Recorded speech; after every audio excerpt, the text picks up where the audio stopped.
بسم الله الرحمن الرحيم. الرحمن علم القرآن خلق الإنسان علمه البيان. الشمس والقمر بحسبان والنجم والشجر يسجدان والسماء رفعها ووضع الميزان ألا تطغوا في الميزان وأقيموا الوزن بالقسط ولا تخسروا الميزان والأرض وضعها للأنام فيها فاكهة والنخل ذات الأكمام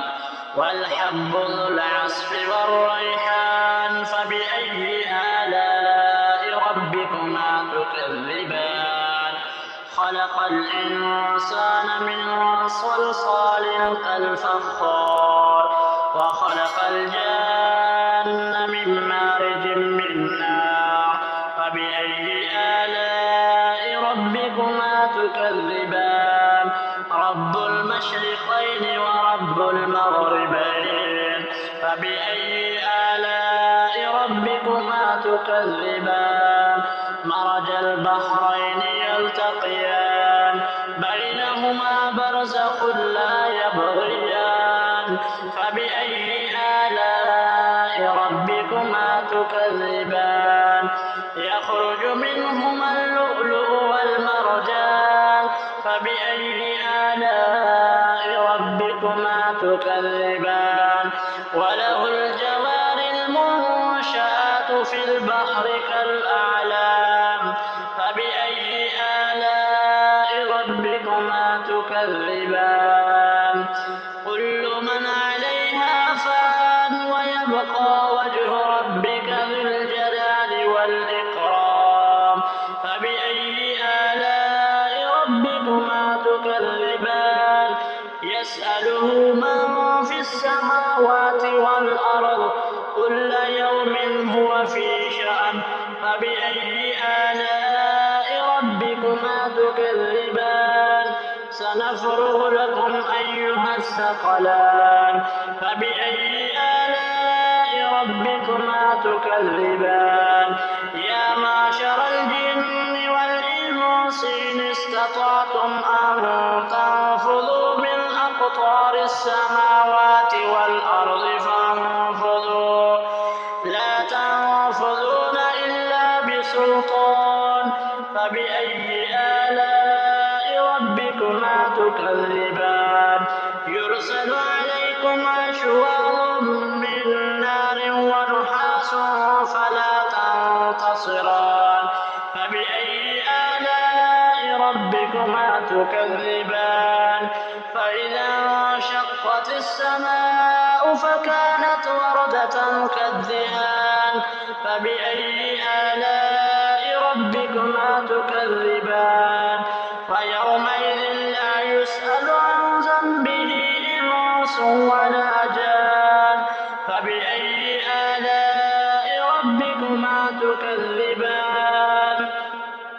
يعرف المجرمون بسيماهم فيؤخذ بالنواصي والأقدام فبأي آلاء ربكما تكذبان هذه جهنم التي يكذب بها المجرمون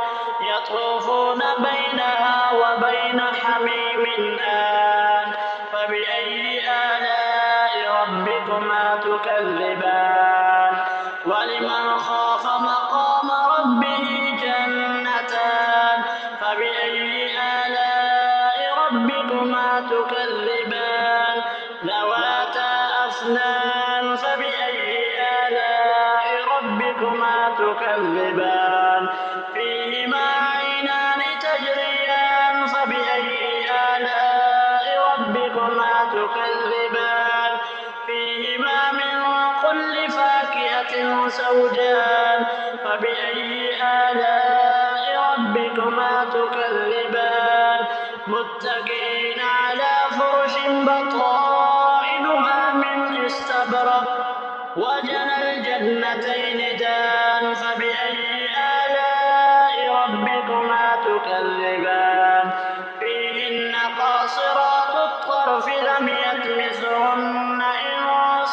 قبلهم ولا جان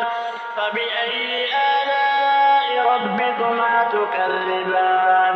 كأنهن الياقوت والمرجان فبأي آلاء ربكما تكذبان هل جزاء الإحسان إلا الإحسان فبأي آلاء ربكما تكذبان ومن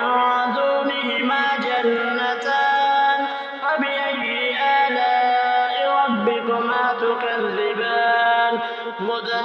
مدهامتان فبأي آلاء ربكما تكذبان فيهما عينان نضاختان فبأي آلاء ربكما تكذبان فيهما فاكهة ونخل ورمان فبأي آلاء ربكما تكذبان فيهن خيرات حسان فبأي آلاء ربكما تكذبان حور مقصورات في الخيام فبأي آلاء ربكما تكذبان لم يطمسهن إنس قبلهم ولا جان فبأي آلاء ربكما تكذبان متكئين على رفرف خضر وعبقري حسان فبأي آلاء ربكما تكذبان تبارك اسم ربك ذي الجلال والإكرام